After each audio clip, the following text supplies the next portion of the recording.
നമസ്തേ, ഞാൻ കാർത്തിക് ശിവകുമാർ. അപ്പോൾ ഇപ്പോൾ എൻ്റെ അടുത്ത് ബൈബിളുണ്ട് കേട്ടോ. അപ്പോൾ ഇന്നലെ വരെ ബൈബിൾ നോക്കാണ്ടാണ് പറഞ്ഞിരുന്നത്. ഇപ്പോൾ ബൈബിൾ നോക്കിയിട്ട് കൃത്യമായിട്ട് ഞാൻ വായിക്കാം. ഓക്കെ, അതായത് മത്തായിയുടെ പുസ്തകം 17-ാം അധ്യായം വരെ 5-ാം അധ്യായം 17-ാം വാക്യം വരെ ഞാൻ ഇന്നലെ പറഞ്ഞല്ലോ. 17-ാം വാക്യത്തിൽ പറയുന്നത്, നിയമത്തെയോ പ്രവാചകന്മാരെയോ അസാധുവാക്കാനാണ് ഞാൻ വന്നതെന്ന് നിങ്ങൾ വിചാരിക്കരുത്. അസാധുവാക്കാനല്ല, പൂർത്തിയാക്കാനാണ് ഞാൻ വന്നത്. ആകാശവും ഭൂമിയും കടന്നു പോകുന്നത് വരെ സമസ്തവും നിറവേറുവോളം നിയമത്തിൽ നിന്ന് വള്ളിയോ പുള്ളിയോ മാറ്റുകയില്ലെന്ന് സത്യമായി ഞാൻ നിങ്ങളോട് പറയുന്നു. അതായത് അന്ത്യനാളിലെ വിധി വരെ ഒന്നും മാറ്റപ്പെടുകയില്ല നിയമത്തിൽ എന്നാണ് യേശു പറയുന്നത്. പക്ഷേ അതുകൂടാണ്ട് ഈ പ്രമാണത്തിൽ ഏറ്റവും നിസ്സാരമായ, ഇത് 19-ാം വാക്യം, ഈ പ്രമാണങ്ങളിൽ ഏറ്റവും നിസ്സാരമായ ഒന്ന് ലംഘിക്കാൻ മറ്റുള്ളവരെ പഠിപ്പിക്കുകയോ ചെയ്യുന്നവൻ സ്വർഗരാജ്യത്തിൽ ചെറിയവനെന്ന് വിളിക്കപ്പെടും. എന്ന് വെച്ചാൽ അവൻ സ്വർഗരാജ്യത്തിൽ പോവില്ല. ബൈബിളിൽ പറഞ്ഞിരിക്കുന്ന എന്തെങ്കിലും ലംഘിക്കാൻ പ്രേരിപ്പിക്കുകയോ ചെയ്താൽ, പഠിപ്പിക്കുകയോ ചെയ്താൽ അവൻ സ്വർഗരാജ്യത്തിൽ പോവില്ല. ബൈബിളിൽ ശാബത്ത് നിയമം ലംഘിക്കുന്നവനെ കൊല്ലണമെന്നാണ് പറഞ്ഞേക്കണ. മനസ്സിലായോ? അപ്പോൾ യേശു പറഞ്ഞ എന്താണ്? ഈ നിയമത്തിലെ വള്ളി പുള്ളി മാറ്റാതെ നമ്മൾ ഫോളോ ചെയ്യണം എന്നാണ് യേശു പറഞ്ഞത്. പക്ഷേ യേശു ശാബത്ത് ലംഘിച്ചിട്ടുണ്ട്. അപ്പോൾ യേശുവിനെ കൊന്നത് കറക്റ്റല്ലേ? നല്ല കാര്യമല്ലേ? ബൈബിൾ പ്രകാരം ശരിയാണ്, യേശു വധിക്കപ്പെടേണ്ടവൻ തന്നെയായിരുന്നു, അല്ലാണ്ട് നിരപരാധിയായിരുന്നില്ല. കാരണം 10 കൽപ്പന ലംഘിക്കുന്നവനാണ് പാപി.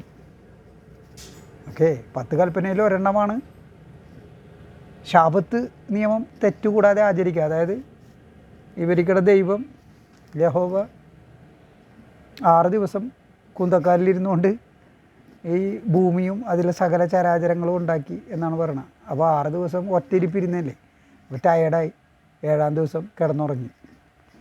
അപ്പോൾ അതിനെ അവൻ വിശുദ്ധീകരിച്ചു എന്ന് ഉൽപ്പത്തി പുസ്തകത്തിൽ എഴുതിയിട്ടുണ്ട്. 7-ാം ദിവസം അത് ശനിയാഴ്ചയാണ്. ആഴ്ചയുടെ അവസാനത്തെ ദിവസം എന്ന് പറയുന്നത് ശനിയാഴ്ചയാണ്. ഞായറാഴ്ചയാണ് ആഴ്ച തുടങ്ങുന്നത്. അപ്പോൾ ശനിയാഴ്ച ദിവസം ആരും ഒരു ജോലി എടുക്കാൻ പാടില്ല, ചുമടെടുക്കാൻ പാടില്ല, ഒന്നും ചെയ്യാൻ പാടില്ല. പക്ഷേ യേശു ജോലി എടുക്കുന്നുണ്ട്.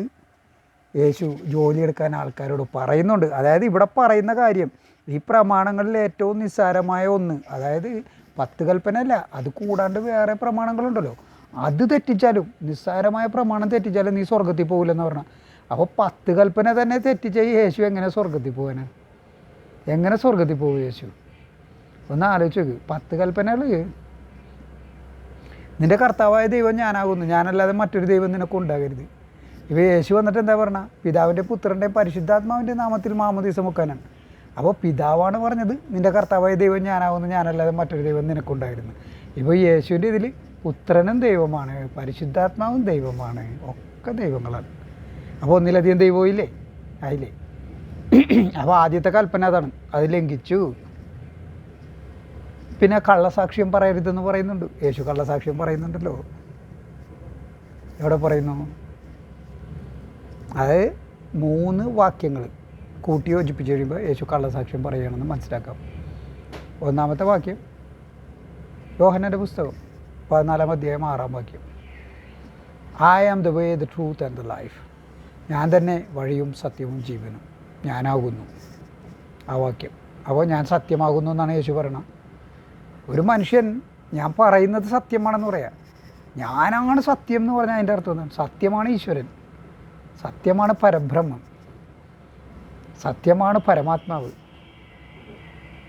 ഒരു മനുഷ്യൻ സുഷുപ്തി, അതായത് ഗാഠനിദ്രയിൽ ആണ്ട് കിടക്കുമ്പോഴും ഉണർന്നിരിക്കുന്നവനാണ് സത്യം, ഉണർന്നിരിക്കുന്നതാണ് സത്യം എന്നാണ് ശ്രീ ശിവമഹാപുരാണം പറയുന്നത്. മരണമില്ലാത്തതാണ് സത്യം, പിന്നെ നിദ്രയുമില്ല, എപ്പോഴും ഉണർന്നിരിക്കുന്നതാണ് സത്യം. പിന്നെ മറ്റൊരു കാര്യം, ഈ സത്യത്തെക്കുറിച്ച് പറയുമ്പോൾ ശ്രീ ശിവമഹാപുരാണം ഒരു കാര്യം പറയുന്നുണ്ട്. ഒരു ത്രാസ് എടുത്തിട്ട് അതിൻ്റെ ഒരു തട്ടിൽ 1,00,000 അശ്വമേധവും മറ്റേ തട്ടിൽ സത്യവും വെച്ചപ്പോൾ സത്യമിരിക്കുന്ന തട്ടിന് ഭാരക്കൂടുതലായി കണ്ടു. അതായത് 1,00,000 അശ്വമേധത്തെക്കാളും വലുതാണ് സത്യം. സത്യത്തെക്കാൾ വലുതായിട്ട് മറ്റൊന്നുമില്ല. അതുകൊണ്ടാണ് സത്യം പരബ്രഹ്മം എന്ന് പറഞ്ഞത്. ബ്രഹ്മം എന്ന് വെച്ചാൽ ഏറ്റവും വലുത് എന്നാണ് അർത്ഥം. ഓക്കെ, നൗ ആ സത്യം യേശുവാണെന്നാണ് യേശു പറയണത്. അപ്പോൾ യേശു പരമാത്മാവാണെന്നാണ് പറയണത്. പക്ഷേ ഇതേ യേശു തന്നെ പീലാത്തോസിൻ്റെ അടുത്ത് ചെല്ലുമ്പോൾ ഇത് പറയണത് ശിഷ്യന്മാരോടാണ് പറയണത്. എവിടെ വെച്ച്? അവസാന അത്താഴ സമയത്ത്. അത് കഴിഞ്ഞ് നേരെ ഗെത്സെമനിലോട്ട് പോയി അവസാന അത്താഴം കഴിച്ചിരുന്ന ഈ ജെറുസലേം കവാടത്തിനടുത്തുള്ള റൂമിൽ നിന്ന് നേരെ ജെറുസലേമിലോട്ട് പോയി. അവിടെ യേശുവിനെ അറസ്റ്റ് ചെയ്യണേ. അറസ്റ്റ് ചെയ്ത് കൊണ്ടുപോകുന്നത് മുഖ്യ പുരോഹിതന്മാരുടെ അടുത്തോട്ടാണ്. കാരണം പാതിരൊക്കെ അറസ്റ്റ് ചെയ്യണം. അവർക്കൊന്നും ചെയ്യാൻ പറ്റില്ല. മുഖ്യ പുരോഹിതന്മാർക്ക് യേശുവിനെ കൊല്ലാനായിട്ടുള്ള അധികാരമൊന്നുമില്ല. കാരണം അവർ യഹൂദരാണ്. യഹൂദർ ജീവിക്കുന്നത് റോമാ സാമ്രാജ്യത്തിന് കീഴിലാണ്. അപ്പോൾ റോമക്കാർക്കാണ് കൊല്ലാനൊക്കെ ഉള്ള അധികാരമുള്ളത്. അപ്പോൾ അധികാരി പീലാത്തോസാണ്. പീലാത്തോസ് രാവിലെ എണീക്കണ്ടേ. അപ്പം പീലാത്തോസ് എണീക്കുമ്പോൾ രാവിലെ തന്നെ യേശുവിനെ അങ്ങോട്ട് കൊണ്ടുപോകും. അപ്പോൾ പീലാത്തോസിൻ്റെ അവിടെ വെച്ച് യേശു പറയുന്നത്, ഞാൻ വന്നിരിക്കുന്നത് സത്യത്തിന് സാക്ഷ്യം വഹിക്കുവാനാണ്. കുറച്ച് മുമ്പ് പറഞ്ഞത് ഞാനാണ് സത്യം, ഞാൻ പരമാത്മാവാണ്. ഇപ്പോൾ പറഞ്ഞത് ഞാൻ വന്നിരിക്കുന്നത് സത്യത്തിന് സാക്ഷ്യം വഹിക്കുവാനാണെന്ന്. അപ്പോൾ തന്നെ കള്ളസാക്ഷ്യമായി. എന്നാലും അതും പോട്ടെ. യോഹന്നാൻ്റെ പുസ്തകം 5-ാം അധ്യായം 31-ാം വാക്യം, if I bear witness for myself my witness is not true. ഞാൻ തന്നെ എനിക്ക് സാക്ഷ്യം പറഞ്ഞാൽ എൻ്റെ സാക്ഷ്യം സത്യമല്ല. യേശുവിൻ്റെ ഡയലോഗാണ്. യേശു തന്നെയാണ് പറയുന്നത് ഞാനാണ് സത്യമെന്ന്. യേശു തന്നെയാണ് പറയുന്നത് സത്യത്തിന് സാക്ഷി യേശുവാണെന്ന്. യേശു തന്നെയാണ് പറയുന്നത് ഞാൻ തന്നെ എനിക്ക് സാക്ഷ്യം വഹിച്ചാൽ എൻ്റെ സാക്ഷ്യം സത്യമല്ല എന്ന് പറയുന്നത്. അപ്പോൾ അതിൽ നിന്ന് തന്നെ ക്ലിയർ ആയില്ലേ യേശു കള്ളനാണെന്ന്? ക്ലിയർ ആയില്ലേ? ഇനി ബാക്കിയോടി കേട്ടോ. അപ്പോൾ എന്നാൽ അതനുസരിക്കുകയും പഠിപ്പിക്കുകയും ചെയ്യുന്നവൻ സ്വർഗ്ഗരാജ്യത്തിൽ വലിയവനെന്ന് വിളിക്കപ്പെടും. നിങ്ങളുടെ നീതി നിയമജ്ഞരുടെയും ഫരിസേയരുടെയും നീതിയെ അതിശയിക്കുന്നില്ലെങ്കിൽ നിങ്ങൾ സ്വർഗ്ഗരാജ്യത്തിൽ പ്രവേശിക്കുകയില്ലെന്ന് ഞാൻ നിങ്ങളോട് പറയുന്നു. എന്ത് ഡയലോഗാണെന്ന് അറിയാമോ? റാസ്കളാണേ, കള്ളപ്പന്നി എന്നൊക്കെ നമ്മൾ പറയില്ലേ, അതൊക്കെ സൂട്ടബിളാകണത് ഈ ഇസ്രായേലിൻ്റെ പിതൃശൂന്യനിലാണ്. കാരണം ഇവർ പറയണ എന്തിനാണ് ഞാൻ പറഞ്ഞുതരാം. ഓക്കെ, നിങ്ങളത് ശ്രദ്ധിച്ച് കേൾക്കുക. അതായത് ഇവിടെ എന്താ യേശു പറഞ്ഞത്? നിങ്ങളുടെ നീതി മറ്റ് ഫരിസേയരെക്കാളും ബെറ്റർ ആയിരുന്നാൽ മാത്രമേ നിങ്ങൾക്ക് സ്വർഗത്തിൽ പോകാൻ പറ്റുള്ളൂ ഞാൻ നിങ്ങളോട് പറയുന്നു. അതിൻ്റെ അർത്ഥം എന്താ? ഇപ്പോൾ നിങ്ങളുടെ ക്ലാസ്സിൽ 10 പേര് പഠിക്കുന്നുണ്ട്. അപ്പോൾ നിങ്ങളോട് ഞാൻ പറയണേ, ആ കുട്ടി കണ്ട അവിടെ ഇരിക്കണം, അവനേക്കാളും കൂടുതൽ മാർക്ക് മേടിച്ചാൽ മാത്രമേ നിനക്ക് ഇവിടെ നിന്ന് പരീക്ഷ ജയിച്ച് അടുത്ത ക്ലാസ്സിലോട്ട് പോകാൻ പറ്റുള്ളൂ. 8-ാം ക്ലാസ്സിലാണ് നിങ്ങൾ പഠിക്കണമെന്നായിരിക്കും, 9-ാം ക്ലാസ്സിലോട്ട് പോകാൻ പറ്റുള്ളൂ എന്ന് പറഞ്ഞത്. അതിൻ്റെ അർത്ഥം എന്താണ്? അത് നേരത്തെ ചൂണ്ടിക്കാണിച്ചില്ലേ ഒരു കുട്ടീനെ, അവനേക്കാളും കൂടുതൽ മേടിച്ചാലേ നീ ജയിക്കുള്ളൂ എന്ന് പറഞ്ഞില്ലേ? അതിൻ്റെ അർത്ഥം അവൻ ജയിക്കില്ല എന്നല്ല അർത്ഥം. അതല്ല എൻ്റെ അർത്ഥം. അവൻ 8-ാം ക്ലാസ് പാസ്സാവില്ലെന്നാണ് അതിൻ്റെ അർത്ഥം. എന്ന് പറഞ്ഞ പോലെ ഇവിടെ പറയുന്നതാണ്, ഫരിസേയരെക്കാളും ബെറ്ററാണ് നിങ്ങളെങ്കിൽ മാത്രമേ നിങ്ങൾക്ക് സ്വർഗത്തിൽ പോകാൻ പറ്റുള്ളൂ. അതായത് ഫരിസേയരാണ് ഏറ്റവും മോശം ആൾക്കാരെന്നാണ് യേശു പറയണത്. ഇത് എവിടെയെന്നാണ് പറഞ്ഞതറിയോ? ഫരിസേയർ കൂടി നിൽക്കുമ്പോഴാണ് ഇത് പറയണത്. അതായത് ഫരിസേയർ താങ്ങണേണ് യേശു, താങ്ങണേണ് അവർക്കിട്ട് താങ്ങണ എന്തിനാണ് താങ്ങണം? അവർക്കിട്ട് ഇങ്ങനെ താങ്ങിയാലേ അവർ റിയാക്ട് ചെയ്യുള്ളൂ, യേശുവിനെ കൊല്ലുള്ളൂ. അപ്പോൾ ഇതിവിടെ യേശുവിൻ്റെ കഥ തുടങ്ങിയുള്ളൂ. അപ്പം തന്നെ യഹൂദരായിട്ട് യേശു നല്ലപോലെ അവരെ കൊള്ളിവെച്ച് സംസാരിക്കുന്നുണ്ട്. മനസ്സിലായോ? അപ്പോൾ അതാണ് നിങ്ങൾ മനസ്സിലാക്കേണ്ടത്. ഈ യേശു എന്ന് പറഞ്ഞവൻ ഭയങ്കര ബുദ്ധിമാനാണ്. അവനൊരു പദ്ധതിയായിട്ട് വന്നേക്കണേ. അവൻ യഹൂദരെ കൊണ്ട് അവനെ കൊല്ലിക്കും. എന്നിട്ട് ഒരു തെറ്റും ചെയ്യാത്ത ഞാൻ ലോകത്തിൻ്റെ പാപങ്ങൾക്ക് വേണ്ടി മോചനത്തിന് വേണ്ടി മരിച്ചു എന്നും പറഞ്ഞൊരു കഥയുണ്ടാക്കും. ആ കഥയാണ് ഇന്നും ക്രിസ്ത്യാനികൾ വിശ്വസിക്കണം. യേശു ചത്തോടുകൂടി അവരുടെ പാപമൊക്കെ പോയെന്നാണ് അവരുടെ വിശ്വാസം. കാരണം ബൈബിളിൽ പറയണ അങ്ങനെയല്ലേ, യോഹന്നാൻ പറയണ അങ്ങനെയല്ലേ, ഇതാ ലോകത്തിൻ്റെ പാപം നീക്കുന്ന ദൈവത്തിൻ്റെ കുഞ്ഞാട് യേശുവിനെ കാണിച്ചിട്ട് പറഞ്ഞു. അപ്പോൾ ഇവരെ പാപമൊക്കെ നീങ്ങിയല്ല, യേശു ചത്തു, ഇവരെ പാപം നീങ്ങി. പിന്നെ ഇവരെന്തിനാണ് കുമ്പസരിക്കാൻ പോകണം? പാപം നീങ്ങിയല്ലോ. പിന്നെ എന്തിനാണ് ഇവർ മാമോദിസം മുക്കണത്? യേശു ചത്തപ്പോൾ തന്നെ പാപം നീങ്ങില്ലേ? മാമോദീസ മുക്കണത് പാപത്തിൽ നിന്ന് മോചനം കിട്ടാനാണ്. യേശു ചത്തപ്പോൾ പാപത്തിൽ നിന്ന് മോചനം കിട്ടിയില്ല. പിന്നെ എന്തിനാണ് ഇവർ മാമോദീസ മുക്കണത്? പിന്നെ എന്തിനാണ് ഇവർ കുമ്പസാരിക്കണത്? അതൊക്കെയാണ് ചോദ്യം. കാരണം അതൊക്കെ കോൺട്രഡിക്റ്റിംഗ് ആണത്. ഓക്കെ, ഇനി അടുത്തത് വായിക്കാം. അടുത്തതാണ് ഞാൻ കഴിഞ്ഞ വീഡിയോയിൽ ഞാൻ പറഞ്ഞത്. വിഡ്ഢി എന്ന് വിളിക്കുന്നവനാകട്ടെ നരകാഗ്നിക്ക് ഇരയായി തീരും. അത് നിങ്ങളെ ഞാൻ കാണിച്ചു തന്നല്ലോ. യേശു തന്നെ പറയണതാണ്, വിഡ്ഢി എന്ന് നിങ്ങൾ വിളിക്കാൻ പാടില്ല. സഹോദരനെ ബോഷ എന്ന് വിളിക്കുന്നവൻ ന്യായാധിപ സംഘത്തിൻ്റെ മുമ്പിൽ നിൽക്കേണ്ടി വരും. വിഡ്ഢി എന്ന് വിളിക്കുന്നവനാകട്ടെ നരകാഗ്നിക്ക് ഇരയായിത്തീരും. സഹോദരനെ വിളിക്കാൻ പാടില്ല എന്നാണ് പറഞ്ഞത്. പക്ഷേ യേശു ഒരു കാര്യം പറയുന്നുണ്ട്. യേശുവിൻ്റെ ശിഷ്യന്മാർ സഹോദരന്മാർ തന്നെയാണ് യേശുവിൻ്റെ. കാരണം മഗ്ദലന മറിയത്തിനോട് പറയണ്ടല്ല, but go to my brethren, എൻ്റെ സഹോദരങ്ങളോടടുത്ത് പോകാൻ പറയുമ്പോൾ മഗ്ദലന പോകണേ യേശുവിൻ്റെ സഹോദരന്മാരുടെ അടുത്തല്ല, മറിയ പറ്റ മക്കളുടെ അടുത്തോട്ടല്ല പോണത്, യേശുവിൻ്റെ അപ്പോസ്തലന്മാരുടെ അടുത്തോട്ടാണ് പോണത്, ശിഷ്യന്മാരുടെ അടുത്തോട്ടാണ് പോണത്. അപ്പോൾ അവരെയാണ് സഹോദരൻ എന്ന് യേശു വിളിച്ചത്. മനസ്സിലായോ? അപ്പോൾ യേശുവിൻ്റെ ശിഷ്യന്മാർ സഹോദര തുല്യരാണ്. അതായത് ഇവിടെ പറയുന്ന സഹോദരനെ ബോഷ എന്ന് വിളിക്കുന്നവൻ ന്യായാധിപ സംഘത്തിൻ്റെ മുമ്പിൽ നിൽക്കേണ്ടി വരും. വിഡ്ഢി എന്ന് വിളിക്കുന്നവനാകട്ടെ നരകാഗ്നിക്ക് ഇരയായിത്തീരും. മനസ്സിലായോ? സഹോദരനെ ബോഷൻ എന്ന് വിളിക്കുന്നവൻ ഈ യഹൂദരനെ ന്യായാധിപ സംഘത്തിൻ്റെ മുമ്പിൽ നിൽക്കേണ്ടി വരും. വിഡ്ഢി എന്ന് വിളിക്കുന്നവനോ തമ്മിലെന്താ വ്യത്യാസം? ബോഷ എന്ന് വിളിക്കണം വിഡ്ഢി എന്ന് വിളിക്കണം ഒന്ന് തന്നെയാണ്. എന്തോ ആയിക്കോട്ടെ, വിഡ്ഢി എന്ന് വിളിക്കുന്നവനാകട്ടെ നരകാഗ്നിക്ക് ഇരയായിത്തീരും. അതായത് അവസാന ദിവസം ന്യായവിധിയിൽ നിത്യനരകം. മനസ്സിലായില്ലേ? ചാകാത്ത പുഴുക്കൾ, അണയാത്ത തീ.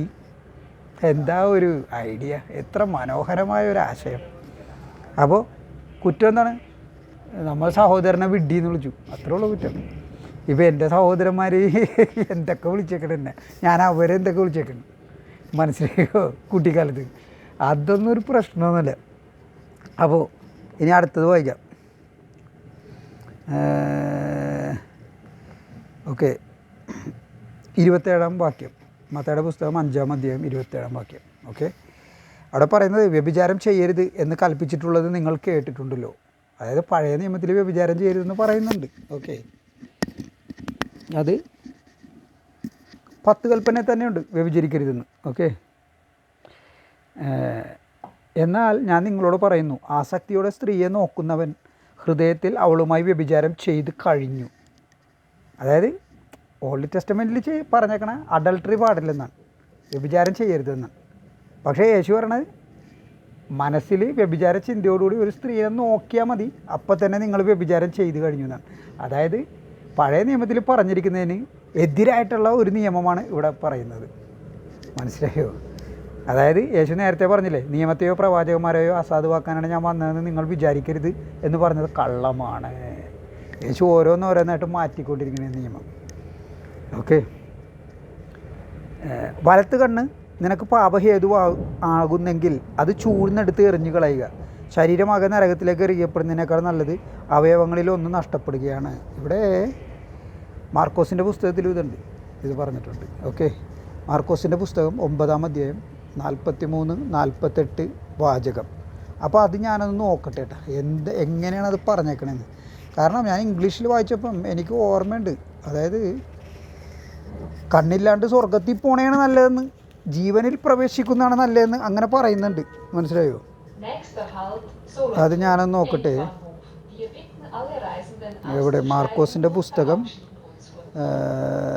ഹോൾഡ് ഓൺ എ സെക്കൻഡ്, 9-ാം അധ്യായം 43-48 വാക്യങ്ങളെന്നാണ് പറയുന്നത്. 9-ാം അധ്യായം. ഓക്കെ ഓക്കെ ഓക്കെ ഓക്കെ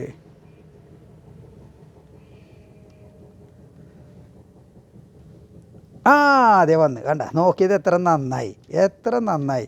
48-ാം വാക്യം,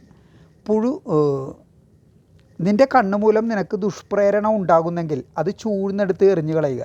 2 കണ്ണുകളും ഉള്ളവനായി പുഴു ചാകാത്തതും തീ കെടാത്തതുമായ നരകത്തിലേക്ക് എറിയപ്പെടുന്നതിനേക്കാൾ നല്ലത്, ഇതാണ് ഞാൻ നേരത്തെ പറഞ്ഞത്, ഒരു കണ്ണോടുകൂടെ ദൈവരാജ്യത്തിലേക്ക് പ്രവേശിക്കുന്നതാണ്.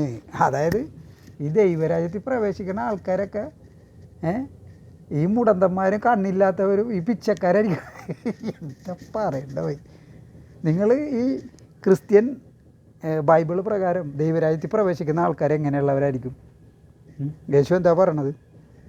യേശു പറയുന്നത്, നിങ്ങൾ പാപം ചെയ്യാൻ നിങ്ങളുടെ വലത്ത് കണ്ണ് കാരണമാകുന്നുണ്ടെങ്കിൽ അത് ചൂഴ്ന്നെടുത്ത് എറിഞ്ഞ് കളയാനാണ് പറഞ്ഞത്. ഓക്കെ, കാരണം ആ വലത് കണ്ണ് പാപം ചെയ്തു. അപ്പോൾ അതോടുകൂടി നിങ്ങൾ ജീവിച്ചാൽ നിങ്ങൾ നരകത്തിൽ പോകും. പക്ഷേ ആ കണ്ണ് നിങ്ങൾ ചൂഴ്ന്നെടുത്ത് കളഞ്ഞാൽ, ഒരു കാര്യം ചോദിക്കട്ടെ, ഒരു പെണ്ണിനെ നമ്മൾ നോക്കണ വലത് കണ്ണുകൊണ്ടാണ് നോക്കണത്. നമ്മൾ എന്താ കാക്കയാണ് നമ്മൾ. കാക്കയെന്ന് പറഞ്ഞാൽ ഒരു സൈഡിലേക്ക് നോക്കിയാൽ ആ സൈഡ് മാത്രം കാണുള്ളൂ, ആ കണ്ണ് മാത്രം വർക്ക് ചെയ്യുള്ളൂ അതിൻ്റെ. അങ്ങനെയാണ് കാക്ക. മനസ്സിലായി? മനുഷ്യരങ്ങനെയല്ല. ഇപ്പം ഞാൻ ഇടത്തോട്ട് നോക്കിക്കഴിഞ്ഞാൽ എൻ്റെ 2 കണ്ണും ഇടത്തോട്ട് തന്നെയാണ് നോക്കണത്. അപ്പോൾ ഇടതുഭാഗത്ത് ഒരു സ്ത്രീ നിൽക്കുന്നുണ്ട്, ഞാൻ അങ്ങോട്ട് നോക്കണേ. 2 കണ്ണുകൊണ്ടാണ് അവളെ കാണുന്നത്, ഒരു കണ്ണുകൊണ്ടല്ല കാണുന്നത്. അപ്പോൾ ഒരു കണ്ണെടുത്ത് ചൂഴ്ന്ന് കളയെന്ന് പറഞ്ഞാൽ തന്നെ പൊട്ടത്തരമല്ലേ? എന്തൊരു ഡയലോഗാണ് പറയണത്. മനുഷ്യൻ്റെ കണ്ണ് ചൂഴ്ന്ന് കളയാനാണ് പറയണത്. ഇങ്ങനെയുണ്ട് ഒരു പിശാച്. അപ്പോൾ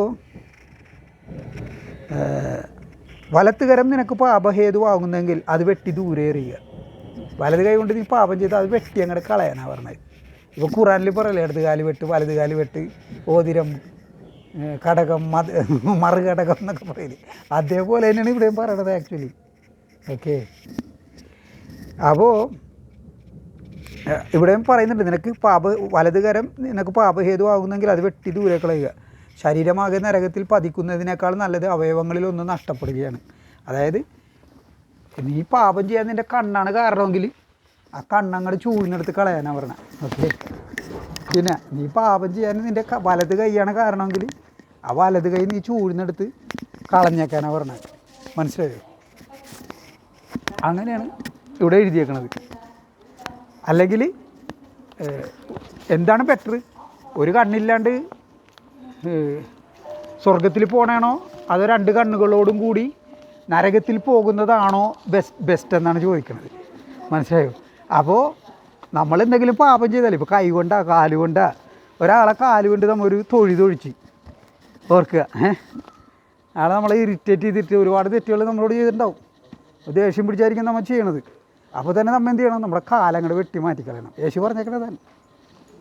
മനസ്സിലായോ? പിന്നെ ഈ ഇടത് കണ്ണുകൊണ്ട് പാപം ചെയ്യും, വലത് കൈ അങ്ങനെ പാപം ചെയ്യാൻ പറ്റില്ല. 2 കണ്ണുകൊണ്ടാണ് നമ്മൾ നോക്കണത് മനുഷ്യർ. അല്ലാണ്ട് വലത്തോട്ട് നോക്കുമ്പോൾ വലത് കണ്ണ് മാത്രം പ്രവർത്തിക്കും, ഇടത് കണ്ണ് അടഞ്ഞു പോകും. അങ്ങനെയല്ലല്ലോ.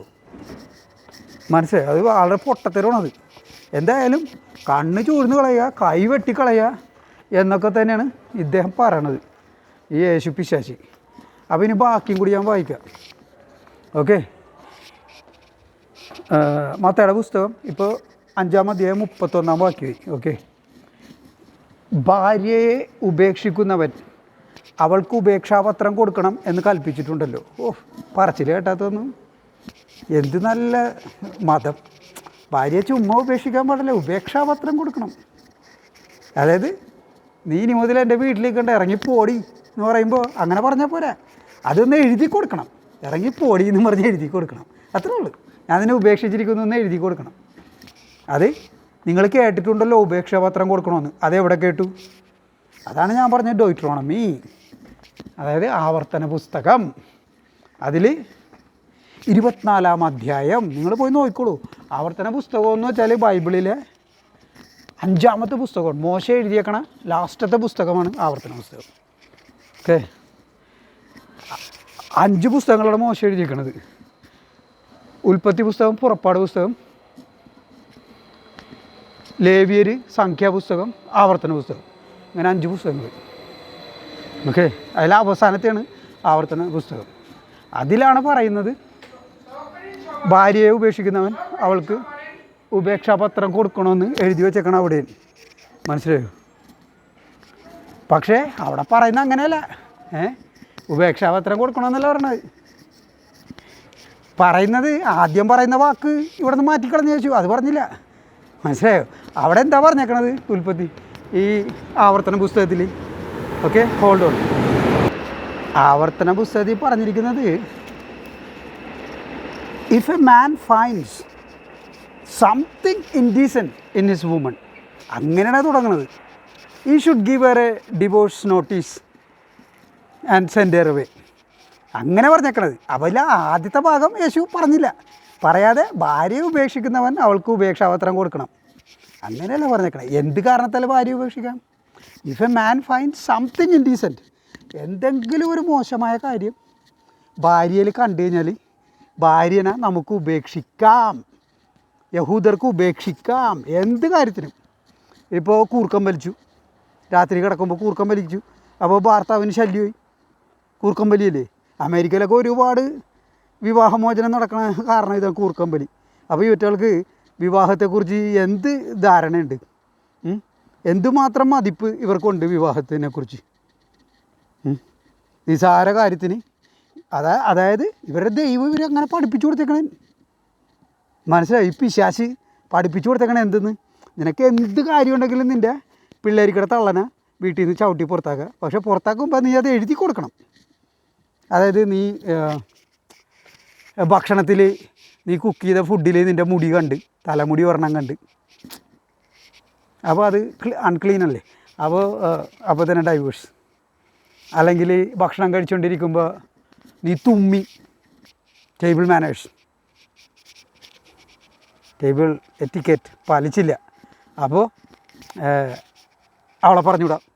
ഇങ്ങനെയുള്ള ഏത് നിസ്സാര കാര്യത്തിനും ഭാര്യ ഭർത്തൃ ബന്ധം ഇല്ലാതാക്കാമെന്ന് പറയുന്ന പിശാചിൻ്റെ ഗ്രന്ഥമാണ് ബൈബിള്. അതാണ് നിങ്ങൾ മനസ്സിലാക്കേണ്ടത്. ഓക്കെ, എന്ത് നിസ്സാര കാര്യത്തിനും ഭാര്യ ഭർത്തൃ ബന്ധം ഇല്ലാതാക്കാം. അങ്ങനെയാണ് ബൈബിള് പഠിപ്പിക്കുന്ന മനുഷ്യരെ. അങ്ങനെയാണ് ഈ യഹൂദർ, ഈ കഴുതകൾ ജീവിക്കണത്. ഇവരങ്ങനെ തന്നെയാണ് ജീവിക്കണത് യഹൂദർ. മഹാകൂതറ ലൈഫാണ്. മഹാകൂതറ എന്ന് വെച്ചാൽ ഏറ്റവും കൂതറ ലൈഫ് എന്ന് പറഞ്ഞാൽ യഹൂദര്. അറിയാമോ നിങ്ങൾക്ക്? അവരുടെ ധാർമ്മിക മൂല്യങ്ങളൊക്കെ നോക്കിക്കഴിഞ്ഞാൽ ഇതാണ്. അവർക്ക് ദൈവ പുസ്തകമല്ല അവർ വായിക്കണത്. പിന്നെ അങ്ങനെ ആയില്ലെങ്കിലല്ലേ അതിശയമുള്ളൂ. അപ്പോൾ യേശു പറയണേ, ഭാര്യ ഉപേക്ഷിക്കുന്നവൻ അവൾക്ക് ഉപേക്ഷാപത്രം കൊടുക്കണമെന്ന് കൽപ്പിച്ചിട്ടുണ്ടല്ലോ. എന്നാൽ ഞാൻ നിങ്ങളോട് പറയുന്നു, പരസംഗം നിമിത്തമല്ലാതെ ഭാര്യ ഉപേക്ഷിക്കുന്നവൻ അവളെ വ്യഭിചാരിണിയാക്കുന്നു. ദേ കിടക്കണേ. മനസ്സിലായോ? അതായത് ഭാര്യ വല്ലവൻ്റെയും കൂടെ കിടന്നാൽ മാത്രമേ അവളെ ഉപേക്ഷിക്കാൻ പാടുള്ളൂ, അല്ലെങ്കിൽ അവളെ ഉപേക്ഷിക്കാൻ പാടില്ല. പരസംഗം എന്നതുകൊണ്ട് ഉദ്ദേശിക്കണം അതാണ്. പരസംഗം എന്ന് വെച്ചാൽ മറ്റുള്ള ആൾക്കാരുമായിട്ട് സംഘം ഉണ്ടായാൽ മാത്രം, അതായത് സെക്സ് ചെയ്താൽ മാത്രമേ ഭാര്യനെ ഉപേക്ഷിക്കാൻ പാടുള്ളൂ എന്നാണ് യേശു പറയണത്. പക്ഷേ ഇത് പറയുന്ന മത്തായിയുടെ പുസ്തകം 5-ാം അധ്യായം 31-ാം വാക്യത്തിലാണ്. 31-ാം വാക്യത്തിൽ.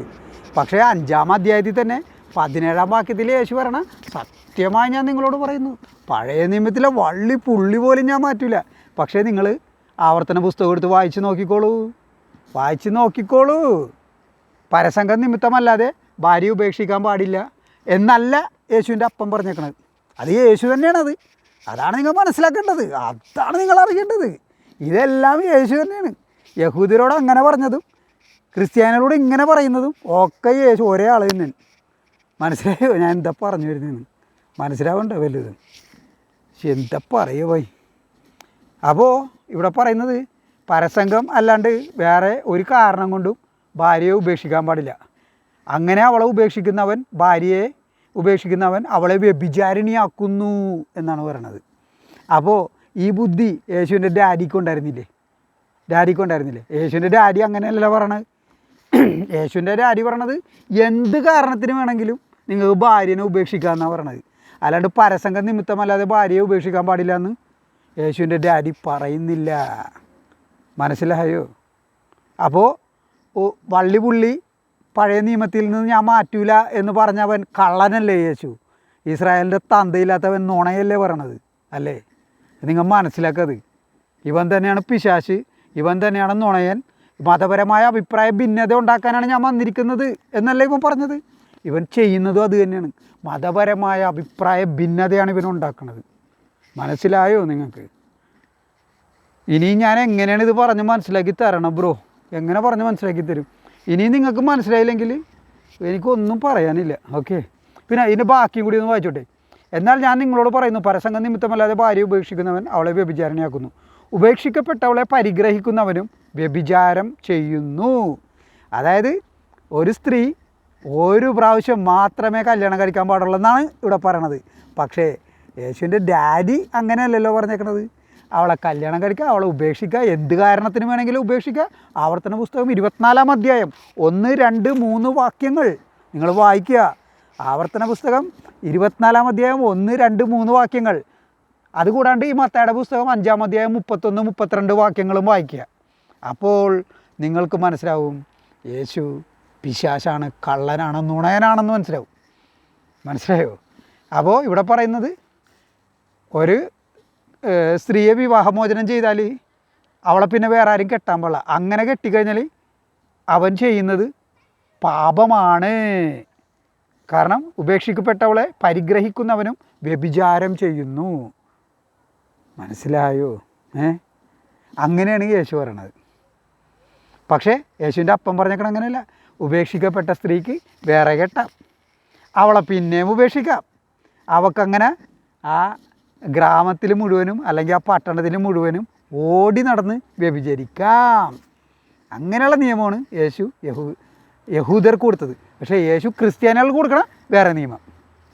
പക്ഷേ അത് തുടങ്ങണതിനെ പറയണത് നിയമത്തിൽ എന്തെങ്കിലും മാറ്റം വരുത്താനാണ് ഞാൻ വന്നതെന്ന് നിങ്ങൾ വിചാരിക്കരുതേ.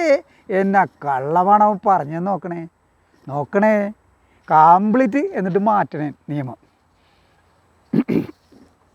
അങ്ങനെ പറഞ്ഞു പോയി. ഒരു സ്ഥലത്ത് അവൻ പറയണേ, നിൻ്റെ ശിരസിനെ കൊണ്ടും ആണയിടരുത്. ഒന്നിനെ കൊണ്ടും ആണയിടാൻ പാടില്ല, സത്യം ചെയ്യാൻ പാടില്ല. ആണയിടുക എന്ന് വെച്ചാൽ സത്യം ചെയ്യുക എന്നാണ്. മനസ്സിലായോ? പക്ഷേ യേശു എപ്പോഴും സത്യമായി ഞാൻ നിങ്ങളോട് പറയുന്നു, എപ്പോഴും സത്യം ഇടുമായിരുന്നു, സത്യം ചെയ്യുമായിരുന്നു. മനസ്സിലായോ? പറയുന്നതും പ്രവർത്തിക്കുന്നതും തമ്മിൽ യാതൊരു ബന്ധവുമില്ല. പിന്നെ നിൻ്റെ ശിരസിനെ കൊണ്ട് ആണയിടരുത്.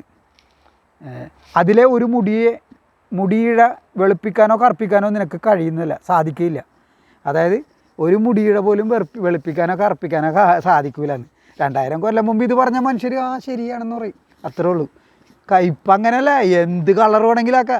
ഇവിടെ ദേ പെൺകുട്ടികളൊക്കെ ഓറഞ്ച് കളർ മുടി, വയലറ്റ് കളർ മുടി, കറുപ്പിക്കാൻ വെളുപ്പിക്കാൻ ഡൈ അടിക്കണം. എന്താണ് കറുപ്പിക്കലല്ലേ? എല്ലാം ചെയ്യുക. പണ്ടത്തെ കാര്യത്തിൽ ഓക്കെയാണിത്. ഇന്നത്തെ കാലത്ത് ഈ തള്ളൊന്നും ഏക്കൂല. മനസ്സിലായോ? അതായത് മനുഷ്യൻ്റെ ഹ്യൂമൻ നേച്ചർ വില്ലിഫൈ ചെയ്യാൻ വേണ്ടിയിട്ടാണ് ഇങ്ങനെ പറയണത്. മനുഷ്യനെ തരം താഴ്ത്തി കാണിക്കാൻ വേണ്ടിയിട്ടാണ്, കൊച്ചാക്കാൻ വേണ്ടിയിട്ടാണ്. വില്ലിഫൈ എന്ന് വെച്ചാൽ അതാണ്, കൊച്ചാക്കുക എന്നാണ്. മനസ്സിലായോ? എന്നിട്ട് പറയണേ, കണ്ണിന് പകരം കണ്ണ്, പല്ലിന് പകരം പല്ല് എന്ന് പറഞ്ഞിട്ടുള്ളത് നിങ്ങൾ കേട്ടിട്ടുണ്ടല്ലോ. ഓക്കെ, അത് പഴയ നിയമത്തിൽ പറഞ്ഞിട്ടുള്ളതാണിത്, അല്ലെ പ്രവാചകർ പറഞ്ഞിട്ടുള്ളതാണ്. കണ്ണിന് പകരം കണ്ണ്, പല്ലിന് പകരം പല്ല്. എന്നാൽ ഞാൻ നിങ്ങളോട് പറയുന്നു, ദുഷ്ടനെ എതിർക്കരുത്. ആഹാ, ദുഷ്ടനെ എതിർക്കരുതെന്ന് എന്താ ഒരു കമാൻഡ്. വലത്ത് കരണത്ത് അടിക്കുന്നവന് മറ്റേ കരണം കൂടി കാണിച്ചു കൊടുക്കുക. അയ്യോടാ, കഷ്ടമായി പോയിട്ടെ. കാരണം ഇത് പറയുന്ന ആൾ ഇത് പാലിക്കുന്നുണ്ടോ, ഒബ്സർവ് ചെയ്യുന്നുണ്ടോ എന്ന് നോക്കണ്ടേ, ഇല്ലേ? അപ്പോൾ അങ്ങനെ നോക്കുമ്പോൾ യേശുവിനെ ഞാൻ പറഞ്ഞില്ലേ, അവസാന അത്താഴം കഴിഞ്ഞിട്ട് നേരെ ഗെത്സമനിൽ പോയി. ഗെത്സമനിൽ വെച്ച് അറസ്റ്റ് ചെയ്തു എന്ന് പറഞ്ഞില്ലേ? അവിടെ നിന്ന് നേരെ കൊണ്ടുപോകണം മുഖ്യ പുരോഹിതന്മാരുടെ അടുത്തോട്ടാണ്. അവിടെ ഒരുപാട് ആൾക്കാർ വന്ന് യേശുവിനെതിരെ സാക്ഷി പറഞ്ഞു എന്ന് എഴുതിയിട്ടുണ്ട്. പക്ഷേ യേശു ആകട്ടെ ഒരക്ഷരം മിണ്ടൂല. മറ്റേ താളവട്ടം സിനിമയിൽ മോഹൻലാൽ പറയൂലേ, അതായത് എനിക്കെതിരെ കോടതിയിൽ ഒരുപാട് ആരോപണങ്ങൾ വന്നപ്പോൾ ഞാനൊന്നും മിണ്ടിയില്ല, കുറ്റബോധം കൊണ്ട് ഞാൻ അങ്ങനെ നിന്നു എന്ന് പറയില്ലേ. അങ്ങനെയുള്ള മോഹൻലാലിനെ വധശിക്ഷയ്ക്ക് വിധിക്കണം. മനസ്സിലായോ? അതേപോലെ യേശു നിൽക്കണേ. കാരണം യേശുവിന് വേണ്ടത് വധശിക്ഷയാണ്. അതുകൊണ്ടാണ് യേശു അങ്ങനെ ചെയ്യണത്. അപ്പോൾ ഇതിൽ പറയണേ,